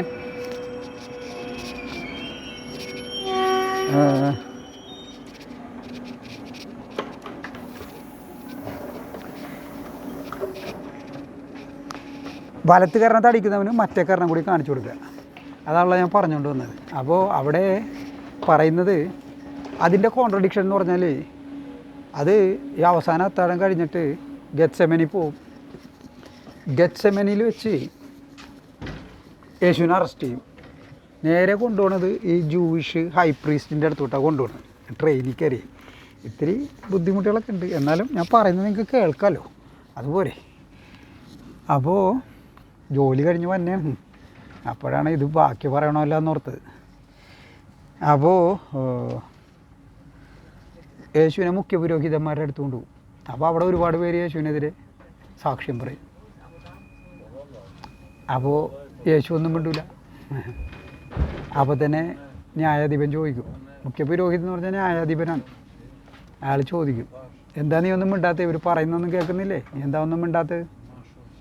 അപ്പോൾ യേശു ധിക്കാരപൂർവ്വമായിട്ട് മറുപടി കൊടുക്കും ന്യായാധിപൻ്റെ അടുത്ത്. I was always preaching in there synagogues. നിനക്ക് എന്തെങ്കിലും അറിയണമെന്നുണ്ടെങ്കിൽ അവരോട് പോയി ചോദിക്കുക, അവർക്കറിയാം ഞാൻ എന്താ പറഞ്ഞേക്കണേന്ന് പറയും. ഇങ്ങനെയൊന്നും ഒരിക്കലും ഒരു ന്യായാധിപനോട് പറയാൻ പാടില്ല. അപ്പോൾ ന്യായാധിപൻ്റെ ഒരു ഭടൻ അവിടെ നിൽപ്പുണ്ടായിരിക്കും, ഒറ്റ അടി കൊടുക്കും യേശുവിനിട്ട് എന്ന് എഴുതി വെച്ചേക്കണേ ബൈബിളിൽ. അപ്പോൾ തന്നെ യേശു അയാളോട് ചോദിക്കണേ, നീ എന്തിനാണ് എന്നെ തല്ലിയത്? Why do you hit me എന്ന് ചോദിക്കണേ. Why did you hit me എന്ന് ചോദിക്കണേ. അതായത് യേശു ഇവിടെ പറയുന്നത് വലത് കാരണത്തെ അടി കിട്ടിക്കഴിഞ്ഞാൽ ഇടത് കാരണം കാണിച്ചു കൊടുക്കണമെന്ന്, മറ്റേ കാരണം കാണിച്ചു കൊടുക്കണമെന്ന് പറയുന്നത് യേശുവിനായിട്ട് അടി കിട്ടിയപ്പോൾ യേശു അത് ചെയ്യുന്നില്ല. നീ എന്തിനാടാ എന്നെ തല്ലിയെന്നാണ് ചോദിക്കണത്. മനസ്സിലായോ? അപ്പോൾ യേശു കള്ളനല്ലേ? ഈ പറയുന്നതിലൊക്കെ എന്ത് ഹിപ്പോക്രിറ്റ് അല്ലേ യേശു? ഹിപ്പോക്രിറ്റ്, കപടനാട്യക്കാരനല്ലേ? എന്തൊരു ഹിപ്പോക്രസിയാണത്, കപടനാട്യമാണിത്. പറയുന്നത് വേറെ. അതായത് ഞാൻ നിങ്ങളോട് പറഞ്ഞു എൻ്റെ വീട്ടിലേക്ക് നിങ്ങൾ വന്നെ, അപ്പോൾ ഞാൻ നിങ്ങളോട് അല്ലേ ഈ വീട്ടിൽ സിഗരറ്റ് വലിക്കാൻ പാടില്ല ടീമേ, ഒറ്റ സിഗരറ്റ് വലിക്കാൻ പാടില്ല. എന്നിട്ട് ഞാൻ ഒന്നൊന്നായിട്ട് സിഗരറ്റ് ചെയിൻ സ്മോക്കറാണ് ഞാൻ. ഒരെണ്ണം തീരണ മുമ്പ് തന്നെ അടുത്ത കത്തിക്കും, അങ്ങനെ വലിച്ചുകൊണ്ടിരിക്കണേ. എന്നിട്ട് ഞാൻ നിങ്ങളോട് പറഞ്ഞു smoking is injurious to health. ഇത് പറയാനാണ് പോയി. അതുപോലെയാണ് യേശു സംസാരിക്കണത്. ഓക്കെ, അപ്പോൾ ഇനി അടുത്തത് 43-ാം അധ്യായം, 43-ാം വാക്യം, 5-ാം അധ്യായത്തിൽ 43-ാം വാക്യം. ഈ ട്രെയിൻ യാത്ര ഇപ്പം തീരും, അതിനു മുമ്പ് ഞാനിത് പറഞ്ഞു തീർക്കാം. യേശു പറയണേ, അയൽക്കാരനെ സ്നേഹിക്കുക, ശത്രുവിനെ ദ്വേഷിക്കുക എന്ന് പറഞ്ഞിട്ടുള്ളത് നിങ്ങൾ കേട്ടിട്ടുണ്ടല്ലോ. പഴയ നിയമത്തിൽ പറഞ്ഞിട്ടുള്ളത് നിങ്ങളുടെ അയൽക്കാരെ സ്നേഹിക്കുക, ശത്രുക്കളെ ദ്വേഷിക്കുക. അതാണ് നോർമൽ മനുഷ്യ സ്വഭാവം. അതാണ്. ശത്രുവിനെ നമ്മൾ വെറുക്കും, നമ്മളെ അയൽവാസികളോട്ടൊക്കെ നമ്മൾ നല്ലപോലെ നിൽക്കും, ഇല്ലേ? എന്നാൽ ഞാൻ നിങ്ങളോട് പറയുന്നു, ശത്രുക്കളെ സ്നേഹിക്കുവിൻ, ലവ് യുവർ എനിമീസ്. ശത്രുക്കളെ സ്നേഹിക്കാൻ യേശു പഠിപ്പിക്കുന്നത്. ആരാണ് നമ്മുടെ ശത്രു? Who is our enemy? ആരാണ് ശത്രു? ഞാൻ ഇതിനു മുമ്പ് ചോദിച്ചിട്ടുള്ള കാര്യം, നമ്മുടെ ശത്രു എന്ന് പറഞ്ഞാൽ നമ്മളല്ല, ഒരു സ്പീഷി, അതിൻ്റെ ശത്രു ആ സ്പീഷി തന്നെയല്ല. ഓക്കെ, ഇപ്പോൾ പറയുകയാണെങ്കിൽ കൊതുകിൻ്റെ ശത്രു തവളയാണ്, തവളയുടെ ശത്രു പാമ്പാണ്, പാമ്പിൻ്റെ ശത്രു കീരിയാണ് അല്ലെങ്കിൽ പരുന്തൻ. മനസ്സിലായോ? അപ്പോൾ ഒരു ജീവിയുടെ ശത്രു മറ്റൊരു ജീവിയായിട്ടാണ് നമ്മൾ കാണുന്നത്. അങ്ങനെ നോക്കുമ്പോൾ മനുഷ്യൻ്റെ ശത്രു ആരാണ്? ഒരു മനുഷ്യരോടല്ലേ പറഞ്ഞാൽ ശത്രുക്കളെ സ്നേഹിക്കാൻ, അല്ലേ? മനുഷ്യൻ്റെ ശത്രു ആരാണ്? യഹൂദരാണോ? ക്രിസ്ത്യാനികളാണോ? മുസ്ലിങ്ങളാണോ? ഹിന്ദുക്കളാണോ? ആരാണ് നമ്മുടെ ശത്രു? ആണോ? ഈ യഹൂദനും ക്രിസ്ത്യാനിയും മുസ്ലിമും ഹിന്ദുവൊക്കെ കുട്ടികളായിരിക്കുമ്പോൾ യാതൊരു പ്രശ്നമില്ലല്ലോ, ഇല്ലേ? നമ്മൾ സ്കൂളിൽ പഠിച്ച്, പ്രൈമറി സ്കൂളിൽ പഠിച്ചു, നമുക്ക് എന്തെങ്കിലും മതം ഉണ്ടായി, എന്തെങ്കിലും പ്രശ്നം, മതപരമായിട്ടുള്ള എന്തെങ്കിലും പ്രശ്നം ഉണ്ടായി നമ്മുടെ കുട്ടിക്കാലത്ത് ഉണ്ടായിട്ടുണ്ട്. വളർന്നു വരുമ്പോഴാണ് ഇതൊക്കെ വരുന്നത്. അത് പുറത്തുനിന്ന് ഓരോരോ മതമേലാളന്മാർ നമ്മുടെ മസ്തിഷ്കത്തിൽ കുത്തിവെക്കണതുകൊണ്ടാണ് അങ്ങനെ സംഭവിക്കുന്നത്. മനസ്സിലായോ? അല്ലെങ്കിൽ സ്വതവേ മനുഷ്യർ സമാധാന പ്രേമികളാണ്. അതവിടെ നിൽക്കട്ടെ. മനുഷ്യൻ പ്രാണികളിൽ മുമ്പൻ എന്നാണ് പറയുന്നത്, ശബ്ദധാരാവലി. ഓക്കെ, പ്രാണികളിൽ മുമ്പനാണ്. അതിൻ്റെ കാരണം ഫിസിക്കൽ സ്ട്രെങ്ത് അല്ല, ഇതാണ് കാരണം. തലച്ചോറിൻ്റെ പവറാണ്, മനുഷ്യൻ്റെ ബുദ്ധിശക്തിയാണ്. അതാണ് അവനെ പ്രാണികളിൽ മുമ്പനാക്കുന്നത്. ഫിസിക്കൽ സ്ട്രെങ്ത് വെച്ച് നോക്കണമെങ്കിൽ ഒരു കാളയുടെ പാതി സ്ട്രെങ്ത്ത് മനുഷ്യനില്ല. സിംഹവും പുലിയൊക്കെ പോട്ടെ, ഒരു കാളയുടെ, മനസ്സിലായോ? കാള ഭയങ്കര സ്ട്രോങ് ആയിട്ടുള്ള ആനിമലാണ് പോയി, മനസ്സിലായോ? പിന്നെ സിംഹവും പുലിയും കരടിയൊക്കെ എന്താ അതിൻ്റെ ശക്തി, കടുവട ശക്തി എന്താണ് ആലോചിച്ച് നോക്കി. അതിൻ്റെയൊക്കെ ഫിസിക്കൽ സ്ട്രെങ്ത് ആയിട്ട് നമ്മൾ ചെന്ന് കഴിഞ്ഞാൽ അവ ഒറ്റ അടി ചെന്ന് കഴിഞ്ഞാൽ നമ്മുടെ തല കഴുത്തി കിടന്ന് കറങ്ങി കളിക്കും. അമ്മാതിരി അടിയായിരിക്കും കിട്ടുന്നത്, മനസ്സിലായോ? സിംഹത്തിൻ്റെ അടിയിലൊക്കെ വെയിറ്റ് ഭയങ്കര വെയിറ്റാണെന്നാണ് പറയണത്, അടിയിലെ വെയിറ്റ്. മനസ്സിലായോ? അത് വെള്ളക്കാരെ അതൊക്കെ പോയി അളക്കണ മെഷീനൊക്കെ കണ്ടുപിടിച്ച് അതൊക്കെ അളന്നെടുത്തിട്ടുണ്ട്. ഭയങ്കര വെയിറ്റാണെന്ന് പറഞ്ഞത് സിംഹത്തിൻ്റെ അടിക്ക്. മനസ്സിലായോ? ആ അടി കിട്ടുകയാൽ ആന വരെ നിലം പതിക്കുമെന്നാണ് പറഞ്ഞത്. നമ്മുടെ ഈ കൈപ്പത്തി വെച്ച് ആനക്കെട്ട് അടിച്ച് ഞാൻ ആനക്കുമല്ലോ, ആനക്കെന്താണ് ഈ കൊതുക് വന്നിരിക്കുമെന്ന് നമ്മൾ അടിക്കൂലേ, അതേപോലെ ഇരിക്കും ആനയ്ക്ക്. അത്രേ ഉള്ളൂ നമ്മൾ ഫിസിക്കൽ സ്ട്രെങ്ത്തിൽ. പക്ഷേ മനസ്സ്, അതീന്ദ്രിയമായ മനസ്സ്, അതാണ് നമ്മളെ മുമ്പിൽ നിർത്തണം. ഈ പറയുന്ന ആനനെ സിംഹത്തിനെയൊക്കെ നമ്മൾ സർക്കസ് കളിപ്പിക്കും. അത് മനസ്സിൻ്റെ പവറാണ്, അതീന്ദ്രിയ ബുദ്ധിശക്തി കൊണ്ടാണ് നമ്മൾ പ്രാണികളിൽ മുമ്പനായിരിക്കുന്നത്. അങ്ങനെയുള്ള നമ്മുടെ ശത്രു ആരാണ്? ഇത്രയും ബുദ്ധിയുള്ള നമുക്ക് എവിടെ നിന്നാണ് ഒരു ശത്രു ഉണ്ടാവുന്നത്? എങ്ങനെ ശത്രു ഉണ്ടാകും? അങ്ങനെ ഒരുത്തർ ശത്രു ഉണ്ടാകും നമ്മളെക്കാളും മുകളിലുള്ളവനായിരിക്കും. മനസ്സിലായോ? ഇപ്പോൾ നോക്കൂ, കൊതുകിനേക്കാളും വലിയവനാണല്ലോ തവള. തവളനെ വിഴുങ്ങണ പാമ്പ് അതിനേക്കാളും വലുതല്ലേ? ആ പാമ്പിനെ തിന്നണ പരുന്ത് ഭയങ്കര സാധനമല്ലേ അത്, അല്ലേ? അപ്പോൾ മനുഷ്യന് ഒരു ശത്രു ഉണ്ടെങ്കിൽ അത് ദേവനായിരുന്നവനായിരിക്കും, എക്സ് ഗോഡായിരിക്കും. അതാണ് ലൂസിഫർ. മനസ്സിലായോ? അപ്പോൾ നമ്മുടെ ശത്രു എന്ന് പറയുന്നത് ജീസസാണ്, ഡെവിളാണ് നമ്മുടെ ശത്രു, അല്ലാണ്ട് മനുഷ്യരല്ല. മുസ്ലിങ്ങളും ക്രിസ്ത്യാനികളും ഹിന്ദുക്കളും ഒന്നുമല്ല ശത്രുക്കൾ. നമ്മുടെ ശത്രു എന്ന് പറഞ്ഞാൽ പിശാചാണ്. ശത്രുവിനെ സ്നേഹിക്കുക എന്ന് വെച്ചാൽ ലവ് ഡെവിൾ എന്നാണ് അവിടെ പറയുന്നത്. കാരണം മനുഷ്യരോടാണ് പറയണത്. മനസ്സിലായോ? ഒരു കൊതുകിനോടാണ് പറയണമെങ്കിൽ തവളനെ സ്നേഹിക്കാനാണെന്ന് നമുക്ക് പറയാമായിരുന്നു. തവളനോടാണ് പറയണമെങ്കിൽ പാമ്പിനെ സ്നേഹിക്കാൻ പറയാമായിരുന്നു. പാമ്പിനോടാണെങ്കിൽ പരുന്തിനെ സ്നേഹിക്കാനാണ് പറയണതെന്ന് നമുക്ക് പറയാമായിരുന്നു. പക്ഷേ ഇത് അതിനോടൊന്നുമല്ലല്ലോ, മനുഷ്യരോടാണ് പറഞ്ഞത് ശത്രുക്കളെ സ്നേഹിക്കാൻ.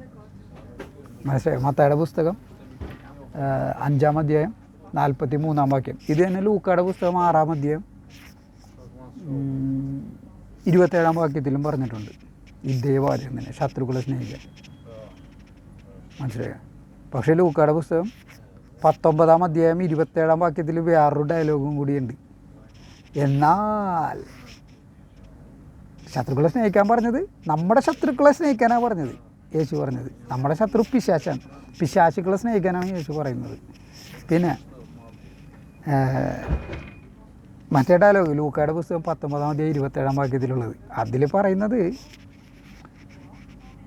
But as for those enemies of mine bring them here and kill them while I watch. എന്നാൽ എൻ്റെ ശത്രുക്കളെ ആകട്ടെ, നേരത്തെ നമ്മളോട് പറഞ്ഞു നമ്മുടെ ശത്രുക്കളെ സ്നേഹിക്കാൻ, എൻ്റെ ശത്രുക്കളെ ആകട്ടെ ഇവിടെ കൊണ്ടുവന്ന് ഞാൻ കാണുകെ എൻ്റെ കൺമുമ്പിൽ വെച്ച് കൊന്നുകളയുക എന്നാണ് പറഞ്ഞത്. അപ്പോൾ ശത്രുക്കളെ കൊല്ലാൻ പറയുന്നവൻ ശത്രുവിനെ സ്നേഹിക്കാനും പറയുന്നു. എന്തൊരു കള്ളനായിട്ട് വേണം, ആലോചിച്ച് നോക്കൂ. ഈ ഡയലോഗാണ് ലൂക്കായുടെ പുസ്തകം 19-ാം അധ്യായം 27-ാം വാക്യം. ഞാൻ പറഞ്ഞില്ലേ ഒരിക്കൽ ഇന്ത്യൻ എക്സ്പ്രസ്സിൽ ലെറ്റേഴ്സ് ടു ദ എഡിറ്ററിൽ ഒരു ലെറ്റർ എഴുതി. അപ്പോൾ അപ്പനെ അവിടെ ഇടയ്ക്കിടയ്ക്ക് ലെറ്ററൊക്കെ എഴുതി അത് അവർ പബ്ലിഷും ചെയ്യും ഇന്ത്യൻ എക്സ്പ്രസ്സിൽ. അപ്പോൾ ഇന്ത്യൻ എക്സ്പ്രസ് വായിക്കുമായിരുന്നു. ഇംഗ്ലീഷ് ഭാഷ പണ്ഡിതനായിരുന്നു അപ്പൻ. ഓക്കെ, അപ്പോൾ അദ്ദേഹം അത് വായിക്കുമായിരുന്നു. അപ്പോൾ അതിൻ്റെ അകത്ത് ലെറ്റേഴ്സ് ടു ദ എഡിറ്ററിൽ അപ്പൻ്റെ ലെറ്ററിനൊരു മറുപടിയായിട്ട്, അപ്പനെപ്പോഴും ക്രിസ്തു മതത്തിനെതിരായിട്ട് എഴുതുകയുള്ളൂ, എൻ്റെ അല്ലേ അപ്പൻ. അപ്പോൾ അതിന് മറുപടിയായിട്ടൊരു ഒരു പാതിരി, ഒരു ലോഹയിട്ട ആൾ, പക്ഷേ അയാൾ റിട്ടയർഡാണ്. പക്ഷേ അയാളുടെ ഒരു മഠമുണ്ട്, ഈ സെമിനാരി റിട്ടയർഡായിട്ടുള്ള ആൾക്കാർ ഇരിക്കണം, കിളവന്മാരുടെ. അത് എൻ്റെ ഓർമ്മയിൽ അത് കച്ചേരിപ്പടിക്കും പാലാരിവട്ടത്തിനും ഇടയിലാണ് ആ സ്ഥലം. ഇതിപ്പം ഞാൻ പറഞ്ഞു വരുന്നത് ഈ കാര്യം എന്ന് പറഞ്ഞാൽ 25 വർഷം മുമ്പ് നടന്ന കാര്യമാണ്. അപ്പോൾ ഇന്ത്യൻ എക്സ്പ്രസ്സിൽ ഇയാൾ എഴുതിയത് വേറെ ഒന്നുമില്ല. ഇയാൾ പറയണേ മതം മാറ്റത്തിനെതിരായിട്ടാണ് അപ്പൻ എഴുതിയത്. എൻ്റെ അപ്പൻ ഇത് ചെയ്യണത് ശരിയല്ല, ഹിന്ദുക്കളെ മതം മാറ്റണേണ് ഇവന്മാർ എന്ന് പറഞ്ഞ അപ്പൻ എഴുതി. അപ്പോൾ ഇയാൾ എഴുതിയത് എന്താ അറിയോ? അങ്ങനെ മതം മാറ്റുന്നൊന്നുമില്ല. ഇപ്പോൾ ഒരു മാർക്കറ്റിൽ ചെന്ന് കഴിഞ്ഞാൽ അവിടെ പല ടൈപ്പ് ഓറഞ്ച് ഉണ്ടാവും. ജനങ്ങൾ നോക്കുമ്പോൾ, കടയിൽ വരുന്ന കസ്റ്റമർ നോക്കുമ്പോൾ ഏത് ഓറഞ്ചാണ് ബെറ്റർ എന്ന് വെച്ചാൽ അതെടുക്കും. ക്രിസ്തുമതം ബെറ്റർ ആയതുകൊണ്ടാണ് ഹിന്ദുക്കൾ ക്രിസ്തുമതം സ്വീകരിക്കുന്നത് എന്നാണ് അയാൾ പറഞ്ഞത്. എന്നിട്ട് കള്ളനാണെന്നറിയോ? വയസ്സായി ചാകാറായി, എന്നിട്ട് കള്ളത്തരം പറയണേ. സത്യം പറഞ്ഞാൽ ഈ പാൽപ്പൊടി എല്ലാത്ത അടവും ഇവർ പയറ്റും. ഹിന്ദുവിനെ മതം മാറ്റാനുണ്ട്, സകല അടവും ഇവർ പയറ്റും. അങ്ങനെയാണ് മതം മാറ്റണത്. അല്ലാണ്ട് ഹിന്ദു പോയിട്ട് ക്രിസ്തു മതത്തിൽ എനിക്ക് ചേരണമെന്നും പറഞ്ഞ് അങ്ങനെയല്ല. മനസ്സിലായോ? ഇപ്പം ഞാൻ ഗർവാപ്പസിയായി സനാതന ധർമ്മത്തിലേക്ക് തിരിച്ചുപോയി, അതുപോലെയല്ല മതം മാറ്റണത്. ഓക്കെ, അപ്പോൾ ഇയാളിങ്ങനെ എഴുതിയപ്പോൾ അപ്പനത് ഭയങ്കരമായിട്ട് അപ്പന് ഇഷ്ടപ്പെട്ടില്ല, ഭയങ്കര ഈർഷ്യായിരുന്നു അപ്പന്. അപ്പോൾ അപ്പം പറഞ്ഞ് നീ അയാളെ ഒന്ന് പോയി കാണണമെന്ന് പറഞ്ഞു. അങ്ങനെ ഞാൻ അയാളെ ഫോൺ ചെയ്തപ്പോൾ ഞാൻ നമ്മളല്ലേ ആള്. മുതലക്കുഞ്ഞിനെ നീന്തൽ ഓടിപ്പിക്കേണ്ട ആവശ്യമില്ലല്ലോ. അപ്പോൾ ഞാൻ പറഞ്ഞ് അങ്ങയുടെ ഇദ്ദേഹത്തിൻ്റെ ലെറ്റർ ഞാൻ വായിച്ചു, ലെറ്റേഴ്സ് ടു തരുന്നത് അതിമനോഹരമായിരുന്നു. അപ്പോൾ താങ്കളൊന്ന് കൺഗ്രാജുലേറ്റ് ചെയ്യണം, ഒന്ന് കാണണം, അനുഗ്രഹം മേടിക്കണം. അങ്ങനെയാണ് അയാൾ എന്നെ വിളിച്ച് ഓക്കെ പറഞ്ഞത്, വരാൻ പറഞ്ഞത്. മനസ്സിലായോ? കാരണം പക്ഷെ ഞാൻ പോണത് ഇയാളെ പൊളിച്ചടുക്കാനാണെന്നുള്ളത് അപ്പന് മാത്രമേ അറിയാൻ പാടുള്ളൂ. അപ്പോൾ ഞാനവിടെ പോയി, ഒരു വിസിറ്റേഴ്സ് റൂമുണ്ട്, അവിടെ ആരും ഉണ്ടായിരുന്നില്ല, വേറെ കുറച്ച് ആൾക്കാർ, എല്ലാ കളവന്മാരെ വയസ്സന്മാർ ചാകാറായ ആൾക്കാരാണ്. മനസ്സിലായോ? അവരുടെ ഒരു അഗതി മന്ദിരമാണ് അത്. പക്ഷേ നല്ല എല്ലാം ക്ലീനും നല്ല ടൈഡിയൊക്കെ ആയിരുന്നു, അടിപൊളിയായിരുന്നു സ്ഥലം. അപ്പോൾ ഈ ആളുടെ വിസിറ്റിംഗ് റൂമിൽ നിന്ന് ഞാൻ സംസാരിച്ചു കളായിട്ട് ഒരു ഡിബേറ്റായിരുന്നു വയ്യത്.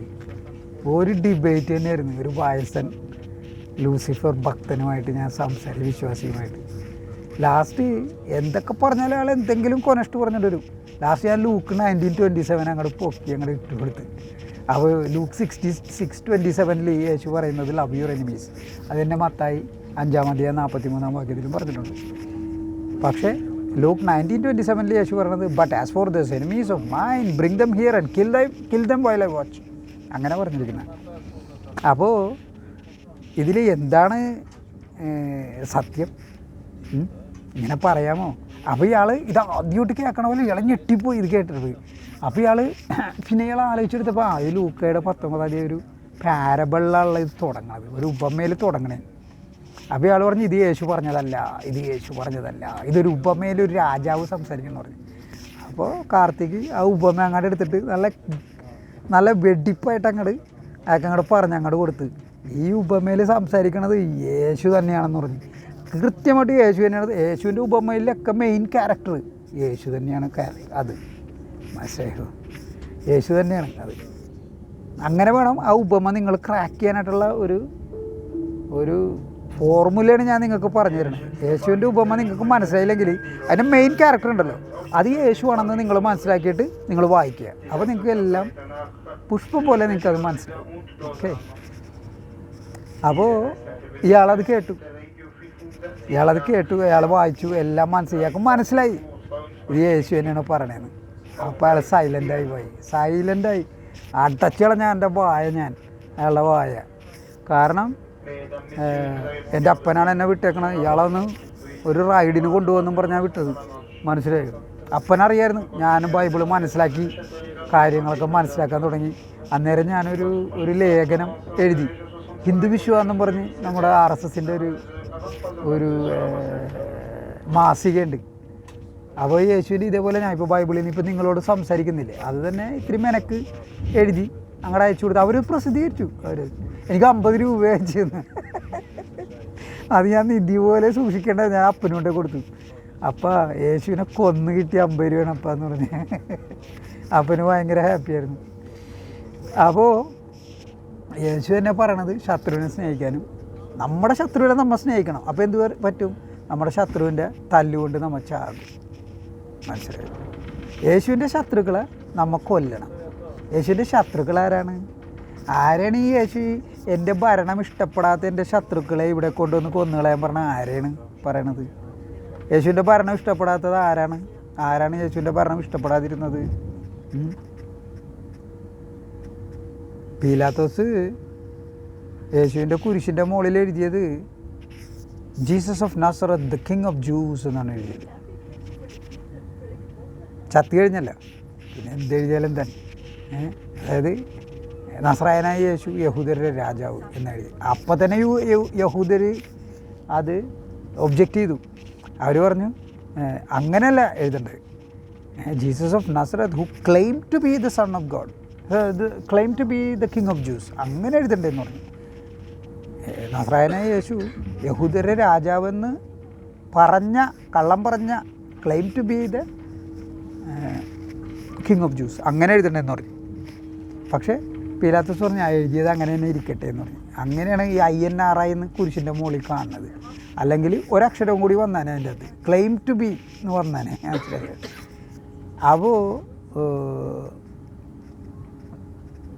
അപ്പോൾ യഹൂദർ യേശുവിനെ എന്തുമാത്രം വെറുത്തു ആലോചിച്ച് നോക്കി. യേശു ചത്ത് കഴിഞ്ഞിട്ടും യേശുവിൻ്റെ കുരിശിൻ്റെ മുകളിൽ എഴുതുന്ന കാര്യവും പറഞ്ഞ് അവർ തല്ലു പിടിച്ച് ഇല്ലേ. ഇനി യേശു ചത്ത് കുരിശി കിടക്കണേ. അപ്പോൾ അതിലെ കൂടി പോയ യഹൂദർ ചത്ത് കിടക്കണ ആളെ നോക്കിയിട്ട് പറഞ്ഞേ അവർ കാർക്കിച്ച് തുപ്പുന്നു. പിന്നെ എന്തെല്ലാം ചെയ്യുന്നറിയോ? പിന്നെ അവർ പറയണു, എടാ നീ ദൈവപുത്രനാണെങ്കിൽ ഇറങ്ങി പാടാ കുരിശീന്ന്, നീ ദൈവപുത്രനല്ല ഇറങ്ങി പാടാ നിൻ്റെ കുരിശീന്നെന്ന് പറഞ്ഞു അങ്ങനെ കളിയാക്കി, അറിയാമോ? അപ്പോൾ യേശുവിൻ്റെ ശത്രുക്കൾ എന്ന് പറഞ്ഞാൽ യഹൂദരാണ്, മനസ്സിലായോ? അപ്പോൾ അവിടെ പറയുന്നത് എൻ്റെ ഭരണം ഇഷ്ടപ്പെടാത്ത, യേശു യഹൂദർ രാജാവെന്നാണല്ലോ പറഞ്ഞത്. അപ്പോൾ യേശുവിൻ്റെ ഭരണം ഇഷ്ടപ്പെടാത്ത ആൾക്കാരായിരുന്നു, യഹൂദരായിരുന്നു. അപ്പോൾ എൻ്റെ ഭരണം ഇഷ്ടപ്പെടാത്ത എൻ്റെ ശത്രുക്കളായ യഹൂദരെ ഇവിടെ കൊണ്ടുവന്ന് ഞാൻ കാണുക കൊന്നുകളയുക എന്നാണ് യേശു പറഞ്ഞത്. അങ്ങനെ പറയുന്നവൻ ശത്രുവിനെ സ്നേഹിക്കുക എന്ന് പറയുന്നത് എന്ത് ന്യായമാണുള്ളത്? എന്ത് ന്യായമാണുള്ളത്?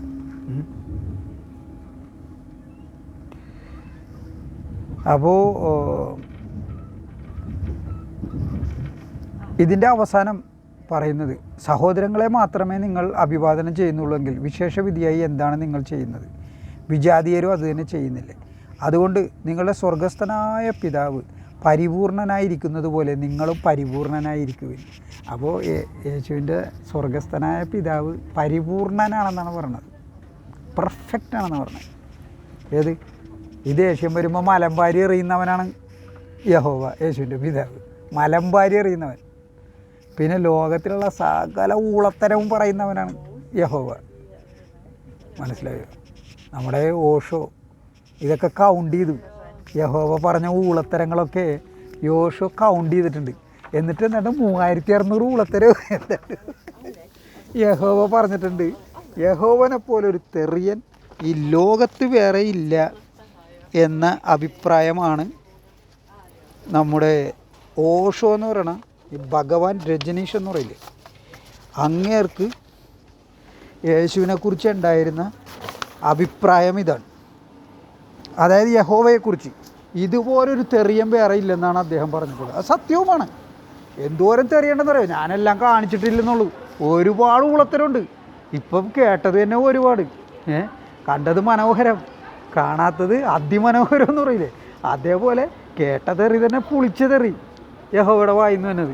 മലമ്പാരി എറിയും, പിന്നെ കുതിരകളുടെ പോലെ നീളമുള്ള ലിംഗം, കഴുതകളുടെ പോലെ ബീജശ്രവണം, ഇതുപോലെയൊക്കെ സംസാരിക്കുന്ന ഊളനെ പരിപൂർണനാണെന്നാണ് യേശു പറയണത്.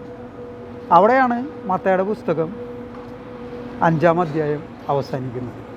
ഓക്കെ, അപ്പോൾ 5-ാം അധ്യായം കഴിഞ്ഞു. ഇനി 6-ാം അധ്യായത്തിലേക്ക് അടുത്ത ദിവസം തന്നെ ഞാൻ അതിനെക്കുറിച്ച് പറയുന്നതായിരിക്കും. പിന്നെ ഇത് ബൈബിൾ കയ്യിലുണ്ടല്ലോ, അപ്പോൾ വായിച്ച് കൃത്യമായിട്ട് പറയാം. ഇതുവരെ ഓർമ്മയിൽ നിന്ന് പറഞ്ഞതാണ്, ഇനി അങ്ങോട്ട് കൃത്യമായിട്ട് പറയും. ഓക്കെ, അപ്പോൾ ഇതാണ് എനിക്ക് പറയാനുള്ളത്.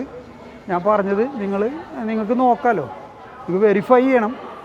ആരും പറയണത് കേൾക്കരുത് പോയി, ആരും പറയണത് അതേപടി വിഴുങ്ങരുത്. എല്ലാം നമ്മൾ വെരിഫൈ ചെയ്യണം. കണ്ണാൽ പാർപ്പതും പോയി, കാതാൽ കേൾപ്പതും പോയി, തീരെ വിസാരിപ്പതും മറ്റുമേമേ. അങ്ങനെയാണ് തമിഴ് പഴമൊഴി. നമ്മൾ കണ്ണുകൊണ്ട് കാണുന്നത്. Sorry bro, ഇപ്പിനം video മാക്കൽ, sorry. പിച്ചക്കാരാണേ, പിച്ചക്കാരൊന്നുമല്ല, drug അഡിക്സാണ്. ഞാൻ പറയുന്നത് വീഡിയോ കാശ് വയ്ക്കണേ. സാധാരണ എന്തെങ്കിലും കൊടുക്കും, പാവങ്ങളാണേ. അപ്പോൾ നമ്മൾ ഒന്നും അന്വേഷിക്കാണ്ട് നമ്മൾ ഓക്കെ ഇത് സത്യമാണ് എന്ന് വിചാരിക്കരുത്. എല്ലാം നമ്മളത് തലനാരിയുടെ കീറി നമ്മൾ മനസ്സിലാക്കിയിട്ട് വേണം നമ്മൾ സ്വയം മനസ്സിലാക്കണം. അതിന് ഞാനീ പറയുന്ന കാര്യങ്ങളൊക്കെ ബൈബിളിലുണ്ടോ എന്ന് നിങ്ങൾ നോക്കണം. എന്നാൽ മാത്രമേ അത് ശരിയാവുള്ളൂ. അതുകൊണ്ട് ഞാൻ പറയുന്നതൊന്നും നിങ്ങൾ വിശ്വസിക്കേണ്ടതില്ല. പക്ഷേ അതൊക്കെ നിങ്ങൾ ബൈബിളിലുണ്ടെന്ന് നിങ്ങളത്, ഞാനെല്ലാം കറക്റ്റായിട്ട് റെഫറൻസ് തന്നിട്ടില്ല. മത്തായിയുടെ പുസ്തകം 5-ാം അധ്യായം. ഓക്കെ, അത് പോയി നോക്കുക. സോറി, അങ്ങനെ മനസ്സിലാക്കി എടുക്കുക. ഓക്കെ, അപ്പോഴാണ് ശരിക്കും അത് ഉറക്കണത്, മനസ്സിലായി? ഇപ്പോൾ എൻ്റെ അപ്പൻ എന്നോട് പറഞ്ഞു യേശു പിശാചാണ്, ഡെവിളാണ്. എനിക്ക് 18 വയസ്സുള്ളേ, പ്രായപൂർത്തിയായപ്പോൾ അപ്പനത് കണ്ടുപിടിക്കാം. 1987-88 കാലഘട്ടത്തിലാണ്. അന്നേരമാണ് അപ്പന് ബൈബിൾ വായിക്കുമ്പോൾ മനസ്സിലാകണം യഹോവ പിശാചാണ്, ഡെവിളാണ്. അപ്പോൾ തന്നെ ജീസസും പിശാച്ചാണെന്ന് മനസ്സിലായി. അപ്പം പറയുന്നത് Jesus is the alter ego of Lucifer എന്ന് പറഞ്ഞത്. ഓൾട്ടർ ഈഗോ ആണെന്ന് പറഞ്ഞത്.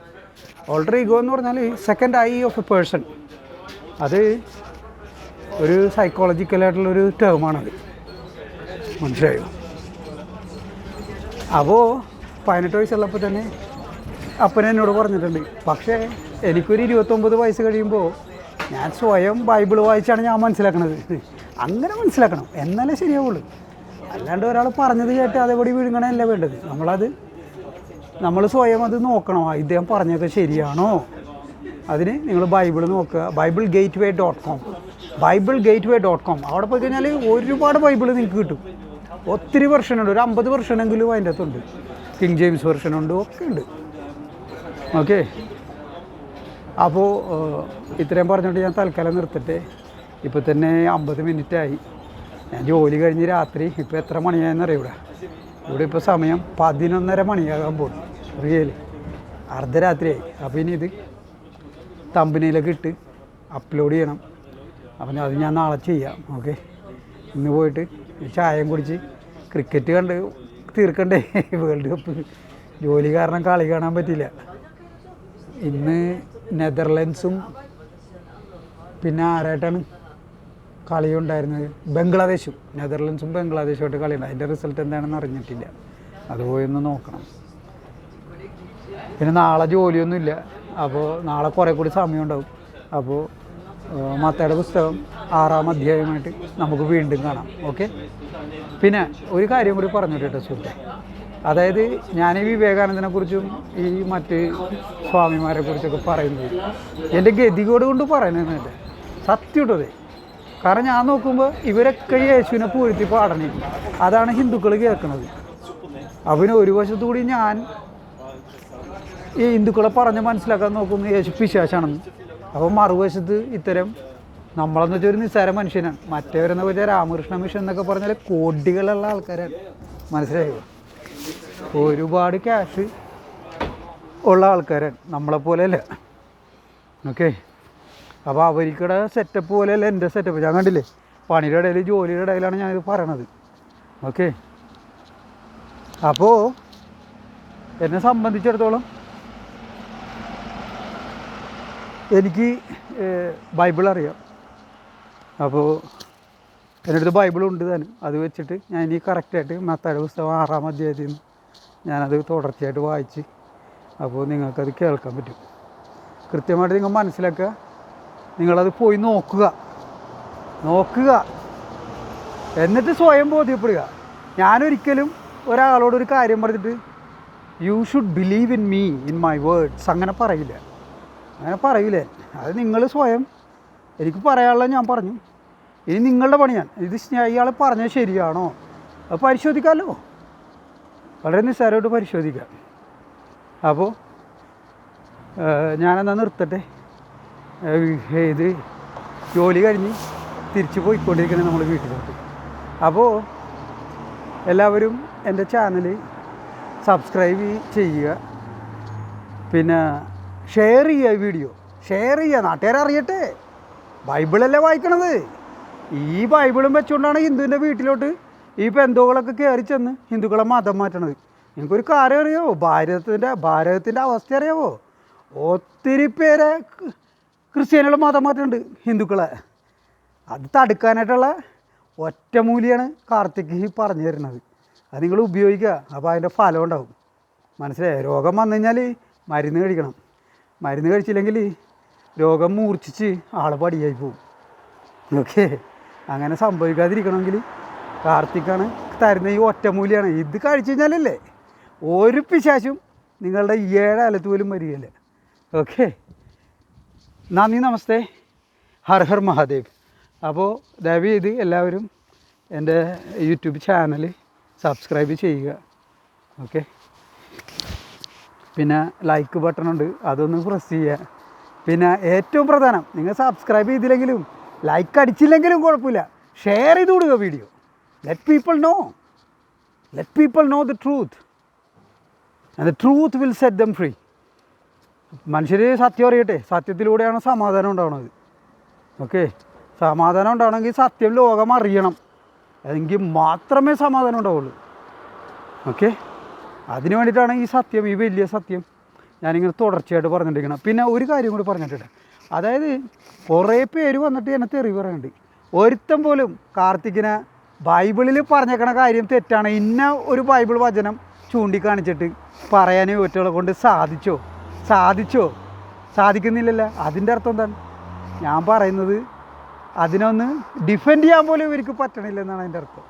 അറിയാമോ? ഒരിക്കൽ ഇവിടെ മോർമൺസ് വന്നു. അപ്പോൾ ഞാൻ അവരെ കാണുമ്പോൾ അവരെടുത്തോട്ട് ചെന്നിട്ട് ഐ എം കാർത്തിക് ശിവകുമാർ എന്ന് പറയും ആദ്യം തന്നെ. അപ്പോൾ തന്നെ ശിവ എന്ന് കേൾക്കുമ്പോൾ തന്നെ അവർക്ക് പറയും ഹിന്ദു ആണെന്നറിയാം. അപ്പോൾ അവരുടെ ഉള്ളിലൊരു ലഡ്ഡു പൊട്ടും. ഒരാളെ ഞങ്ങൾ ഇപ്പോൾ മതം മാറ്റും എന്ന് പറയും. അപ്പോൾ തന്നെ ഞാനൊരു അപ്പോയിൻമെൻറ്റ് വയ്ക്കും. ഇന്നാൾ ഒരിക്കൽ അപ്പോയിൻമെൻറ്റ് വെച്ചത് ലേക്കിലായിരുന്നു. നമ്മുടെ ഇവിടുത്തെ ലേക്കുണ്ട്, അവിടെയാണ് വെച്ചത്. എന്നിട്ട് അവിടെ പോയി ഇവരോട് സംസാരിച്ചിട്ടില്ലേ, ഈ 2 പേര് അമേരിക്കക്കാരാണ്, പിള്ളേരാണ്, നമ്മുടെ മക്കളുടെ പ്രായമുള്ളൂ. പോയി 20s ജീവിക്കുന്ന ആൾക്കാർ, നമ്മൾ 50s അറിയാമോ. അപ്പോൾ അവരോട് പറഞ്ഞപ്പോൾ അതിലൊരുത്തൻ ഇവർ 2 പേരുണ്ട്. അതിൽ ഒരാളെപ്പോഴും വീക്കായിരിക്കും, ഒരാൾ സ്ട്രോങ് ആയിരിക്കും, ബിലീഫിൽ, വിശ്വാസത്തിൽ, ഫെയ്ത്തിൽ. ഓക്കെ, അപ്പോൾ ഞാനെന്ത് ചെയ്യും, ഈ വീക്കിലിങ്ങനെ ഞാൻ അറ്റാക്ക് ചെയ്യുള്ളൂ. മറ്റവനെ അങ്ങോട്ട് ഇഗ്നോർ ചെയ്ത് വിടും, അവൻ പറഞ്ഞതിനൊന്നും മറുപടിയും കൊടുക്കില്ല. ഈ വീക്കിലിങ്ങനെ ഞാൻ കൊണ്ടുപോകും റൈഡിന്, മനസ്സിലായോ. അപ്പോൾ ഈ വീക്കായിട്ടുള്ള അവൻ അമേരിക്കക്കാരൻ, അവൻ കരയാറായി. എൻ്റെ ഡയലോഗ് കേട്ടിട്ട് കരയാറായി. അവൻ ആദ്യമായിട്ട് കേൾക്കണേ.